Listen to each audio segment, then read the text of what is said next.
صلاۃ و سلاما علیک یا سیدی یا رسول اللہ کلہم من رسول اللہ ملتمس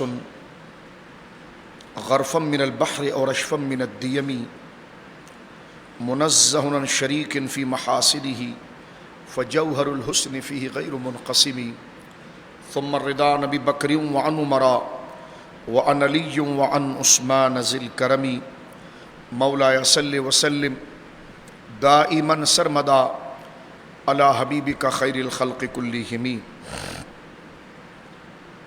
اللہ کی حمد و ثنا نبی محترم، نبی معظم، باعث تخلیق ارض و سما صلی اللہ علیہ وآلہ آلہ وصحبہ وبارک وسلم کی بارگاہ مقدسہ میں انتہائی محبت و عقیدت کے ساتھ درود و سلام پیش کرنے کے بعد تمام تعریف اللہ وحدہ لا شریک کے لیے ہے۔ سورۃ آل عمران کی آیت نمبر 14 تک کا خلاصہ گزشتہ درس قرآن میں ذکر کیا گیا، جس میں معاشرت اور خاندان کے حوالے سے، رشتوں کے حوالے سے خاص احکام اترے، جس میں فرمایا گیا کہ زین للناس حب الشہوات من النساء والبنین، کہ بیویوں کی محبت اور بیٹوں کی محبت اور مال کی محبت یہ ہم نے خود انسان کے اندر رکھی ہے تاکہ اس کے ذریعے معاشرہ تشکیل پائے۔ لیکن پھر فرمایا کہ واللہ عندہ حسن المآب، لیکن اصل بات یہ ہے کہ اللہ ہی کے پاس اچھا ٹھکانہ ہے، اور ان چیزوں کے اندر بیوی کی محبت، مال کی محبت، کاروبار کی محبت، تجارت، ان میں اتنا ہی شغف اور ان میں اتنا ہی انہماک اور تعلق رکھا جائے کہ جس کی اجازت اللہ رب العالمین دیتا ہے۔ اور اسی آیت کی تفسیر میں ہم نے سورۃ النحل سے چند آیات ذکر کی گئی تھی کہ جس میں اس بات کا ذکر کیا گیا ہے کہ اللہ رب العالمین نے مرد کے لیے اس کے بیٹے اور اس کی بیوی کو اس کا خادم بنایا ہے، اور اس پر چند احادیث حضرت ام المؤمنین سیدہ عائشہ صدیقہ رضی اللہ تعالی عنہا اور سیدۃ النساء اہل الجنہ سیدہ فاطمۃ الزہرا رضی اللہ تعالی عنہا کا عمل ہم نے ذکر کیا۔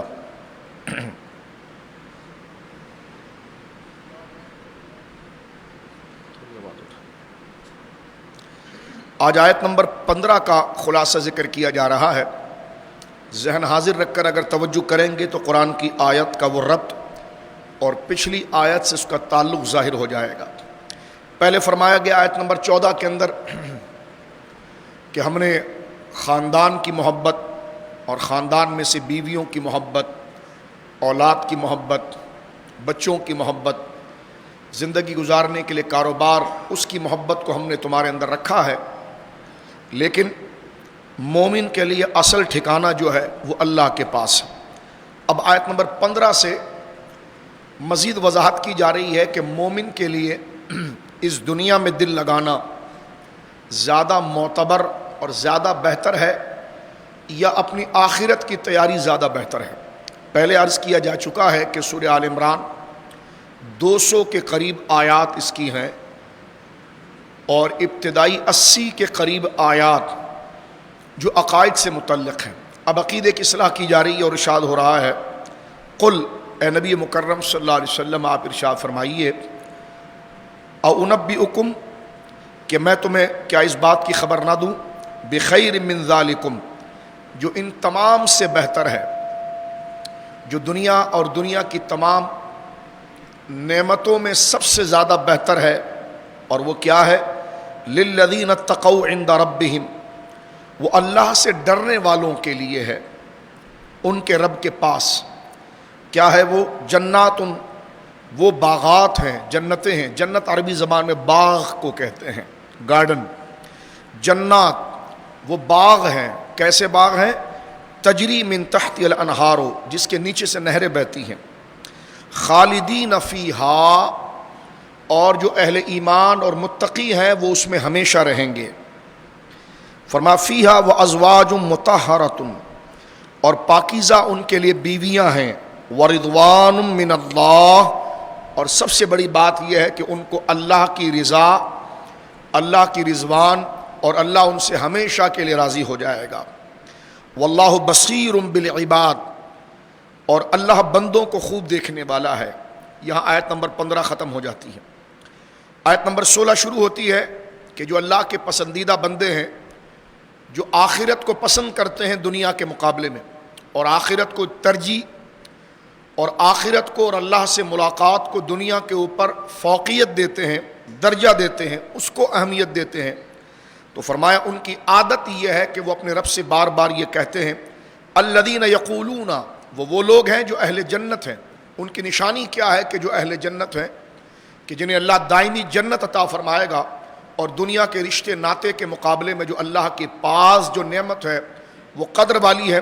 ان کی ایک خاص بولی ہے، جس طرح اس سے پہلے سورہ آل عمران کی ابتدائی آیات میں راسخون فی العلم، جو علماء جن کو اللہ نے علم میں مکمل کمال دیا ہے، وہ رب کے حضور خاص دعا کرتے تھے، اور ان کی زبان سے نکلے ہوئے کلمات رب کو اتنے پسند آئے کہ وہ قرآن میں قیامت تک کے لیے مسلمانوں کو بتا دیا گیا کہ میرے حضور جو دعا کرنی ہے، مانگنا تو تمہیں بے شمار چیز ہوتی ہے، لیکن اگر تم کوئی مغز اور اصل الاصول ایک چیز کو مانگ کر سب مانگنا چاہتے ہو، تو فرمایا وہ راسخون فی العلم کی دعا ہے کہ ربنا لا تزغ قلوبنا بعد اذ ہدیتنا، اے اللہ ہمارے دلوں کو ٹیڑھا نہ کرنا، ہمارے دلوں کو ہدایت دینے کے بعد پھیر نہ دینا۔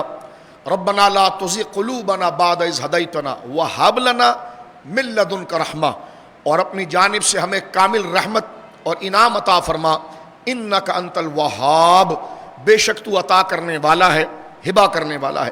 اب اہل ایمان کی ایک اور دعا کا ذکر آ رہا ہے کہ جن کو اللہ جنت دے گا اور جن کو اللہ اپنا دیدار دے گا، اور سب سے بڑی بات ہے کہ جنت کی سب سے بڑی نعمت یہ ہے کہ اللہ ان کے لیے اپنی رضا کا مژدہ سنائے گا کہ اب میں تم سے کبھی ناراض نہیں ہوں گا۔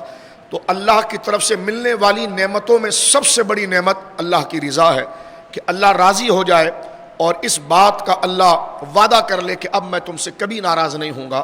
تو رب کا بندے سے راضی ہو جانا، یہ بندے کو ملنے والی انعامات اور بندے کو ملنے والے اجر میں سب سے اونچا اجر، جس کے اوپر کوئی اجر نہیں ہے، بلکہ اصل الاصول جو اجر ہے وہ رب کی رضا ہے، رب کا راضی ہو جانا ہے۔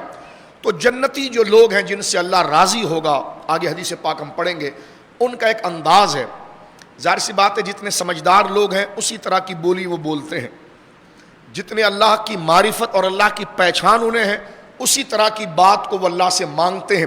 تو پہلی دعا جو ان کی سمجھداری کی گزری ہے کہ ربنا لا تزغ قلوبنا بعد اذ ہدیتنا، یہ دعاؤں کا سرتاج ہے، دعاؤں کا سردار ہے۔ اس طرح ایک اور دعا ان کی یہاں پر ذکر کی جا رہی ہے کہ جو اہل جنت ہے اور ان کی گارنٹی دے دی گئی کہ ان کو ہم بخش دیں گے، ان میں یہی علامات ہوگی، اور جو بخشے بخشائے لوگ ہیں، پاکیزہ ذہن والے، اللہ کے محبوب، تو وہ اللہ کے بارے میں کیسا سوچتے ہیں، اور وہ اللہ کے بارے میں کیسا مزاج رکھتے ہیں، اور وہ کیا اللہ سے ایسی چیز مانگتے ہیں کہ جن سے اللہ ان سے راضی ہو جاتا ہے۔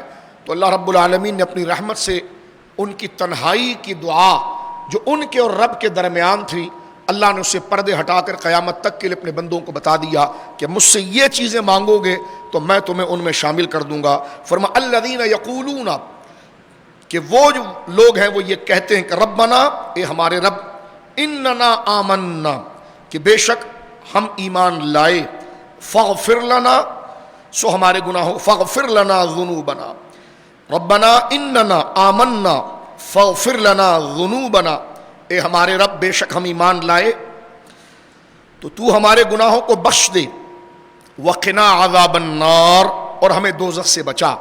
یہ وہ دعا ہے جو سمجھداروں کی دعا ہے، رب سے مانگی جانے والی فریاد اور رب کی رضا اور حصول جنت کی جو سب سے بڑی کنجی ہے، یہ وہ مزاج تھا ان کا جو انہوں نے مانگا، اور اس بات پر رب ان سے راضی ہو گیا، اور قیامت تک کے لیے مسلمانوں کو بتا دیا گیا کہ رب سے کیا سوال کرنا چاہیے، یہ مانگنا وہ مانگنا، یہ کرنا وہ کرنا۔ سب سے پہلے رب سے کیا مانگنا چاہیے؟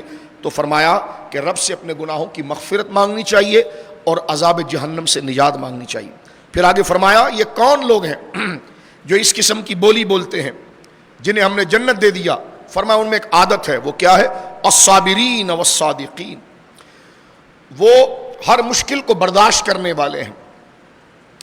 یعنی اللہ رب العالمین جل وعلا کہ دین کی سربلندی کے لیے، دین کی بھلائی کے لیے اور دین کی فرمانبرداری کے لیے کوئی چیز درمیان میں رکاوٹ آ جائے اور وہ گناہ بن جائے، مثلا حلال رقم تھوڑی ہے اس کے پاس، حرام زیادہ نظر آ رہا ہے، تو وہ اللہ سے ڈر کر حرام کو سے رکتا ہے اور حلال کی طرف آتا ہے. تو اس مشقت کے برداشت کرنے کو اور گناہ میں جانے سے خود کو روکنے کو صبر کہتے ہیں.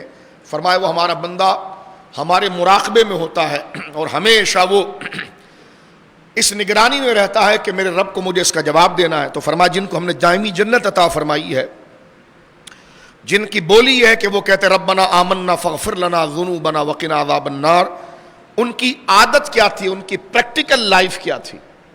یہ تو ان کی دعا تھی، لیکن یہ جمع خرچ نہیں تھا صرف کہ دعا میں بس جمع ہو گئے اور ایک دن دعا کی محفل ہو گئی، سارا دن پھر ویسے ہی کام کرتے رہے. فرمایا نہیں، جہاں وہ یہ بات کرتے تھے نا کہ یا اللہ ہم ایمان لائے اور ہمیں بخش دے، تو وہی ان کی پریکٹیکل لائف اس کی صداقت کو بیان کرتی تھی کہ جو یہ کہہ رہے ہیں وہی ان کی طبیعت ہے، وہی ان کی فزیکل لائف ہے. ان کی فزیکل لائف کیا تھی؟ فرما صابرین، وہ صبر کرنے والوں میں سے. صبر کا معنی میں نے آپ کو بتا دیا کہ گناہ کی چیز سامنے موجود، صبر کا معنی ہوتا رک جانا، بری خواہشات سے رک کر حق پر قائم رہنا. گناہوں میں الجھ اور گناہوں کے اندر جو کشش ہے اور جو اس میں ایک حرص ہے، اس سے رک کر اس بری خواہشات سے رک جانا اور حق پر قائم رہنا. فرمایا یہ کب ہو سکتا ہے؟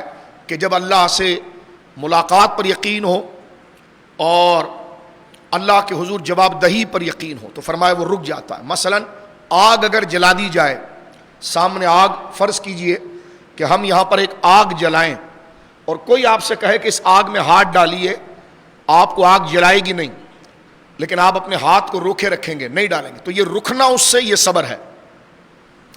اچھا صبر نتیجہ ہے اس بات کا کہ آپ کو یقین ہے کہ آگ جلائے گی، تو صبر یقین کا نتیجہ ہوتا ہے. صبر خود سے کچھ بھی نہیں ہوتا، صبر پھل ہے یقین کا.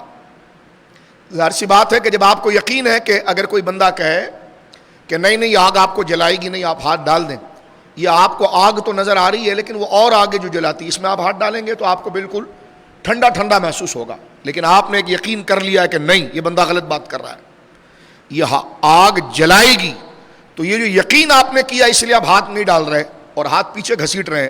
تو یہ ہاتھ کا روکنا صبر تھا. یہ صبر کس کا نتیجہ بنا؟ اگلی چیز پر یقین پر. تو مومن صبر اس وقت کر پاتا ہے کہ جب اسے اللہ سے یہ ملنے کا یقین ہو کہ اللہ مجھ سے پوچھے گا، سوال و جواب ہوگا. صبر زبانی خرچ کا نام نہیں ہے، اس یقین کے نتیجے اور رزلٹ کا نام ہے. یقین کیا ہے؟ کہ آخرت حق ہے، رب کے حاضر ہونا، رب کے حضور حاضر ہونا حق ہے، رب سے ملاقات حق ہے، اس کا دیدار حق ہے، اور وہ ہم سے ہر نعمت کے بارے میں سوال کرے گا، یہ حق ہے. تو اس یقین کہ اس کے دربار میں پہنچنا ہے، اس یقین کی وجہ سے اس کے نافرمانی اور جو چیز اس کو پسند نہیں ہے اس سے خود کو روک دینا، یہ صبر ہے. میچور ہو کر صبر سمجھ لیجیے اس بات کو. الصابرین، جو اہل ایمان ہے ان کی نشانی یہ ہے، الصابرین والصادقین، وہ صبر کرنے والے ہیں اور ہر حال میں سچ بولنے والے ہیں. سب سے پہلی بات وہ اللہ کے لیے سچ بولنے والے، اس کی توحید کے لیے، نبی پاک کی رسالت کے لیے، دین کے لیے، ہر حال میں وہ سچ بولنے والے. اس لیے جھوٹ سب سے بڑا گناہ ہے. جناب سید عالم سے پوچھا گیا کہ میرے اندر بڑا عیب ہے، میں کون سا گناہ چھوڑ دوں؟ حضور نے فرمایا جھوٹ بول، چھوڑ دو، جھوٹ کو تم چھوڑو. جھوٹ چھوڑنے سے ساری برائی چھوٹ جاتی ہے. جھوٹ ساری برائیوں کی جڑ ہے. جھوٹ ہمیں اپنی پوری زندگی سے نکالنا چاہیے، مذاق مستی میں بھی نکال دینا چاہیے، بچوں سے، بیویوں سے، دوستوں سے نکال دینا چاہیے. جھوٹ ام الخبائث ہے، ساری گندگی کی وہ جڑ ہے. جھوٹ ہی آگے بدکاری کو لائے گا، بے حیائی کو لائے گا، لالچ کو لائے گا، حرص کو لائے گا، گناہ کو لائے گا، بدعات کو لائے گا، شرک کو لائے گا، کفر کو لائے گا. جھوٹ ہی ساری گندگیوں کی جڑ ہے. اس لیے حضور سید عالم کے پاس ایک صحابی آئے اور انہوں نے عرض کی، مفہوم اس کا یہ، حضور مومن بخیل ہو سکتا ہے؟ فرمایا حالات ایسے بن جائے تو کنجوس بن سکتا ہے. فرمایا یا رسول اللہ حضور یہ بتائیے کہ مومن ڈرپوک ہو سکتا ہے؟ فرمایا حالات ایسے بن جائے وہ ہو سکتا ہے. فرما مومن جھوٹا ہو سکتا ہے؟ فرما مومن جھوٹا نہیں ہو سکتا. سرکار نے فرما مومن جھوٹا نہیں ہو سکتا. تو جھوٹ ساری گناہوں کی جڑ ہے اور سچ ہر خیر کی بنیاد ہے، ہر حال میں سچ بولنا. تو فرمایا جو اہل جنت ہے جن کو اللہ فرماتا ہے ہم اپنی رضا دیں گے، ان کی پہلی نشانی ہے صبر. میں نے بالکل ایک چھوٹے بچے کی طرح آپ کو سمجھا دیا ہے کہ صبر کیا ہے، اپنے آپ رہا آپ کو، تو لہذا میچیور ہو جائیے. صبر مثلا غور کریں، رمضان صبر کا مہینہ ہے. دن کے 12 بج گئے، کراچی اور آپ کے ملک میں گرمی بڑی ہے، آپ کو پیاس بڑی لگ گئی، سامنے فریج میں ٹھنڈا شربت موجود ہے اور آپ کو دیکھ بھی کوئی نہیں رہا، لیکن آپ کسی ایک ذات کے خوف سے اس کو نہیں پی رہے. تو یہ جو آپ رک رہے ہیں نا، یہ صبر ہے. صبر عربی زبان میں پھر میں کہہ رہا ہوں آپ کو رک جانے کا نام ہے. تو یہ جو آپ رک رہے ہیں اس کو نہ پینے سے، یہ صبر ہے. کس وجہ سے نہیں پی رہے؟ کہ آپ کو رب کے ہونے کا یقین ہے. تو صبر، بار بار میں نے عرض کیا کہ صبر یقین کا نتیجہ ہوتا ہے. صبر خود سے کوئی چیز نہیں ہے، وہ ایک پروسیس کا رزلٹ ہے. اور اس پروسیس کیا ہے؟ اللہ رب العالمین پر یقین کہ وہ مجھ سے پوچھے گا. فرمایا جو اہل جنت ہے ان کی پہلی نشانی کہ صابرین، وہ صبر کرنے والے، الصادقین، وہ ہر حال میں گویا کہ سچ بولنے والے ہیں، والقانتین، وہ اللہ کی اطاعت کرنے والے. یہ نہیں کہ جب غم آ جائے تو چادر بچھا کے بیٹھ جائیں، تسبیح کے دانے پڑھیں اور علماء سے پوچھیں کہ حضرت یہ بتائیے کہ سوگ میں کون سا پارا پڑا جاتا ہے، کیا کیا جاتا ہے.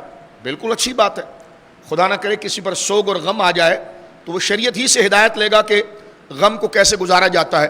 لیکن جب خوشی آ جائے، بچوں کی شادی آ جائے، مال آ جائے، تو دھوم دھڑکا ہو، عورت مرد کا اختلاط ہو. جس طرح گزشتہ جمعے بھی میں نے عرض کیا، شادی بیاہ کی محفل کے اندر طوفان بدتمیزی، ایسا لگتا ہے کہ کسی ہندو کی شادی ہو رہی ہے، مرد اور عورت ایک دوسرے میں گھوم رہے پھر رہے ہیں. یہ اطاعت گزار نہیں، یہ فراڈ ہے. بعد میں پھر وہ صلاۃ تسبیح بھی پڑھ رہا ہوتا ہے، پھر وہ تہجد بھی پڑھ رہا ہوتا ہے.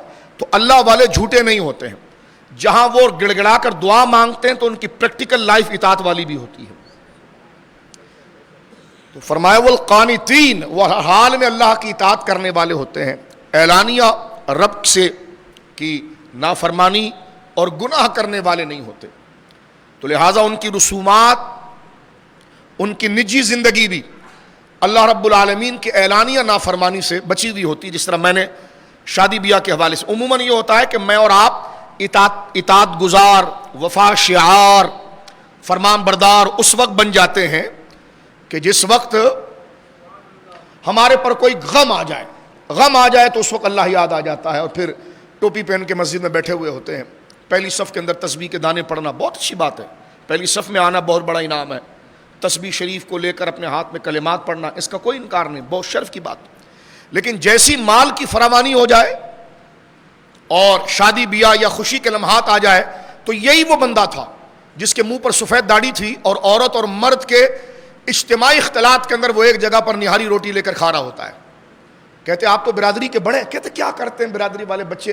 تو میں نے کہا کچھ نہیں کر سکتے تو اس حرام محفل میں شامل کیوں ہوتے ہیں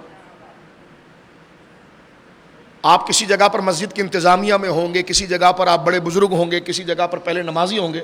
آپ کو سب سے بڑی شرم کرنی چاہیے کہ جہاں پر اعلان اللہ کے دین کی رسوائی کی جا رہی ہے، بالخصوص شادی بیاہ کے اندر جو بدعات ہے، پارٹیشن ختم ہو گیا، عورت مرد کا ایک ساتھ گویا کہ اختلاط ہے، تو وہاں پر آپ جناب جو ہے کہ وہ سفید داڑھی منہ پر لے کر نمازی ہو کر، یوں تو ہر مسلمان کو ایسے مخلوط ماحول کا بائیکاٹ کرنا چاہیے. ایک جمعے کی نماز سے کچھ نہیں ہوگا، اس کے پیچھے پوری پریکٹیکل لائف ہونی چاہیے. ایک شب برات میں جاگنے سے کچھ نہیں ہوگا، اس کے پیچھے پوری پریکٹیکل لائف چاہیے. ایک 5 روزہ تراویح سے کچھ نہیں ہوگا، اس کے پیچھے پوری پریکٹیکل لائف چاہیے. اہل جنت کے لیے یہ میرے اور آپ کے دونوں سے خطاب ہے. ایک تقریر سے کچھ نہیں ہوگا، ایک دفعہ نصیحت بتانے، پریکٹیکل لائف اس کے پیچھے. فرمایا جو اہل جنت ہے ان کی پریکٹیکل لائف، جہاں وہ یہ دعا کرتے ہیں کہ یا اللہ ہمارے گناہوں کو بخش دے، تو وہ اپنی زندگی میں ثابت بھی کر کے بتاتے ہیں کہ ان کو گناہوں سے نفرت ہے. یہ نہیں کہ سب کچھ دھڑم دھکا چل رہا ہو اور پھر ایک دن کہ یا اللہ بخش دے، تو یہ تو منافقت اور جھوٹ ہے. تجھے تو خود گناہ پسند تھا اس لیے تو اپنے گھر میں کر رہا تھا، تجھے تو خود وہ غلط عادتیں پسند تھی اس لیے اپنے بیٹے اور بیٹیوں کی شادی کے اندر تو نے خرافات لگائے ہوئے تھے. اتنی شرم تمہیں نہیں آتی ہے کہ جناب علی اعلان جو پردہ فرض ہے، ایک یہ کہ نہ کرنا، ایک ہے کہ اس برائی کو رواج دینا، اس کو رواج دینا کہ ہم تو جناب کمبائنڈ بیٹھتے ہیں، ہمارے وہاں تو مکس گیدرنگ ہوتی ہے، آئیے آپ مکس گیدرنگ ہوتی ہے. ایک تو نیکی نہ کرنا، دوسری جگہ پر اس برائی کی گویا کہ شامل ہو جانا. لیکن آج کیونکہ یہ بات اس لیے کی گئی کہ برائی کو برائی نہ کہیں تو لوگ اس کو نیکی سمجھنا شروع کر دیتے. جیسے داڑھی مونڈنا، پہلے اس کا تصور نہیں ہوتا تھا، لیکن جب اس پر نہیں بولا گیا تو آج پڑھے لکھے لوگ، دیندار لوگ بھی مونڈ رہے ہوتے ہیں. تو گویا کہ برائی کو برائی نہ کہا جائے تو وہ نیکی بن جاتی ہے لوگوں کی نظروں کے اندر. تو لہٰذا والقانتین، وہ صابرین ہوتے ہیں اہل جنت، وہ صادقین ہوتے ہیں سچ بولنے والے. وہ قانتین، وہ اطاعت شعار ہوتے ہیں، ان کے قول اور عمل کے اندر منافقت نہیں ہوتی. اگر وہ مسجد میں گڑ گڑا کر کہتے ہیں یا اللہ گناہ معاف کر دے، تو باہر بھی وہ گناہ سے بچتے ہیں. الا یہ کہ انسان میں کبھی خطا ہو جائے، اس سے بھول جائے یا نفس بہکا دے اور خطا واقع ہو جائے تو فوراً وہ گلٹی فیل کرے گا اور اپنے آپ کو گھٹیا اور ہلکا سمجھے گا، کہے گا مولا وہی حق ہے جو تو نے فرمایا، میں اپنے گناہوں سے توبہ کرتا ہوں.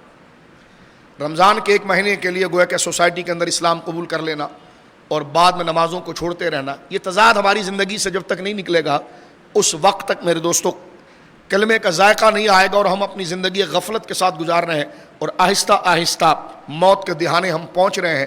نہ یہ گانا بچائے گا، نہ یہ برادری بچائے گی، بچائے گا اللہ کا دین. تو لہذا جس نے ہمیشہ کام آنا ہے تو برادری کو بھی اسی نقشے کے اندر ہم اتاریں، اولاد کو بھی اسی نقشے پر چلائیں اور خود بھی اسی نقشے پر چلیں. فرما صابرین، ان کی پریکٹیکل لائف جو اللہ کے حضور گڑ گڑا کر یہ دعا کرتے ہیں کہ ربنا آمنا، اللہ نے ان کی دعا کی تعریف کی. فرما ربنا آمنا فاغفر لنا ذنوبنا وقنا عذاب النار. ان کی پریکٹیکل لائف یہ میں جلدی سے عرض کر دوں، وقت مختصر ہے. فرما ان کی پریکٹیکل لائف میں دیکھو گے وہ صابرین ہوں گے، وہ صادقین ہوں گے. آپ کہیں گے اتنا نیک تو میں نہیں بن سکتا. ہم نے کہا ابتدا تو کریں. یہ کیا بات نہیں بن سکتا؟ یہ کتنی بڑی جہالت ہے، یہ شیطان کا کتنا بڑا حملہ ہے. کیوں نہیں بن سکتا؟ پوری کوشش کریں. آپ کو قبر یاد نہیں ہے؟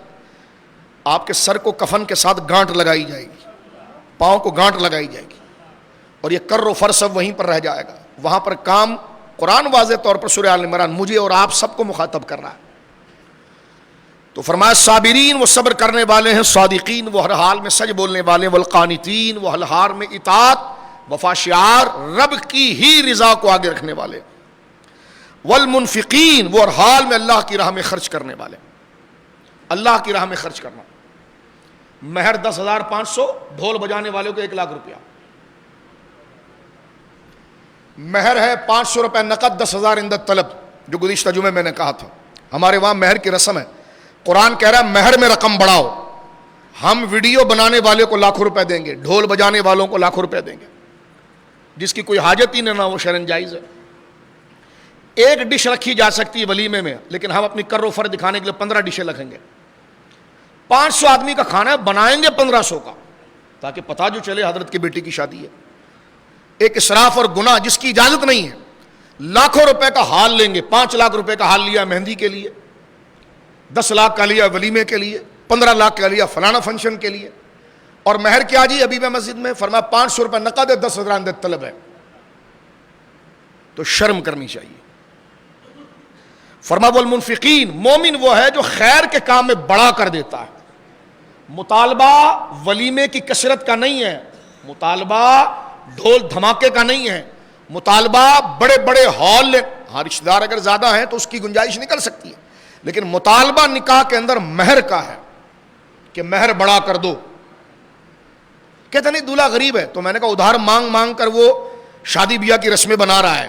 گھر میں 100 عورتیں تو سب کے پیلے کپڑے ایک جیسے بنیں گے، لال کپڑے ایک جیسے بنیں گے. یہ کیا خرافات بدعات نکالی ہوئی ہے. جہاں پیسہ رکھنا ہے زکوٰۃ نہیں دیں گے، صدقہ نہیں دیں گے، جو شریعت کا مطالبہ ہے وہ نہیں دیں گے.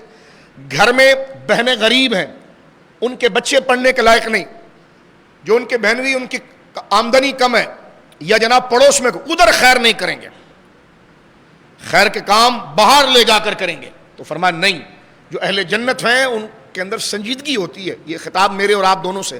فرمایا وہ صابر ہوتے ہیں، وہ صادق ہوتے ہیں، وہ اطاعت گزار ہوتے ہیں، اور وہ خیر کے کاموں میں مال دیتے ہیں. خیر کے کاموں میں وہ مال دیتے ہیں. والمستغفرین بالاسحار، اور رات کے آخری پہر میں اٹھ کے وہ رب سے مغفرت مانگتے ہیں. ہمارے وہاں آخری پہر کے اندر فلمیں دیکھی جا رہی ہوتی، آخری پہر کے اندر گپے شپے لگائے جا رہے ہوتے، اور جبکہ حدیث پاک کے اندر موجود ہے کہ آخری پہر میں اللہ رب العالمین جل وعلا پہلے آسمان کی طرف نزول اجلال فرماتا ہے، اور پھر ارشاد ہوتا ہے. ہر رات یہ ہوتا ہے حدیث شریف میں کہ ہے کوئی مغفرت طلب کرنے والا تو ہم اس کو بخش دیں، ہے کوئی رزق مانگنے والا تو اس کے رزق میں اضافہ کر دیں، ہے کوئی خیر مانگنے والا تو اس کو خیر دے دیں۔ آج تو ہماری دنیا اتنی تبدیل ہو گئی ہے کہ ہمارے نزدیک تہجد کا ٹائم ہی ہمارے نزدیک بہترین ٹائم ہوتا ہے کھیل کود کا، اور دن کا ٹائم ہمارے نزدیک سونے کا ٹائم ہوتا ہے۔ تو یہ قرآن کریم میری اور آپ کی اصلاح کر رہا ہے۔ بات کو ختم کرتے ہیں کہ حدیث شریف دیکھیے، آپ زندگی رہی تو آنے والے جمعے میں اس حدیث شریف کی تشریح کریں گے اور اس آیت کی بات کریں گے۔ وہاں پر فرمایا کہ کیا فرمایا بیویاں، بیٹے، اولاد تمہاری سب کی محبت اللہ فرماتا ہے، آیت نمبر 14 میں ہم نے تمہارے اندر ڈال دی۔ ترتیب سے سن لیجئے خلاصہ اس کا۔ لیکن فرمایا جو اللہ کے پاس ہے نا وہ ٹھکانہ تمہارے لیے اچھا ہے۔ آگے فرمایا کیا میں تمہیں خبر نہ دوں اس چیز کی کہ جو اس سے زیادہ بہتر ہے، جو اللہ نے اہل ایمان کے لیے رکھی، اور وہ جنات ہیں، جنتیں ہیں، اس کے نیچے سے دریا بہتی ہیں اور مومنین اس میں ہمیشہ رہیں گے، پاک بیویاں ان کی ہوں گی اور اللہ اپنی رضا کا مجدہ ان کو سنائے گا، اور وہ اہل ایمان جو اس مرتبے پر ہوں گے وہ صابرین ہوں گے، وہ صادقین ہوں گے، وہ قانتین ہوں گے، وہ خاشعین ہوں گے، وہ مستغفرین ہوں گے بالاسحار۔ فرمائیے وہ لوگ ہیں۔ یہ ترتیب کے ساتھ اہل ایمان کی شان آیت نمبر 14، 15، 16 میں بیان کر دی گئی۔ اس بات کو نبی پاک کی حدیث کھول کر بیان کر دیتی ہے۔ مسلم شریف کی حدیث ہے، حضرت ابو سعید خدری اس کے راوی ہیں۔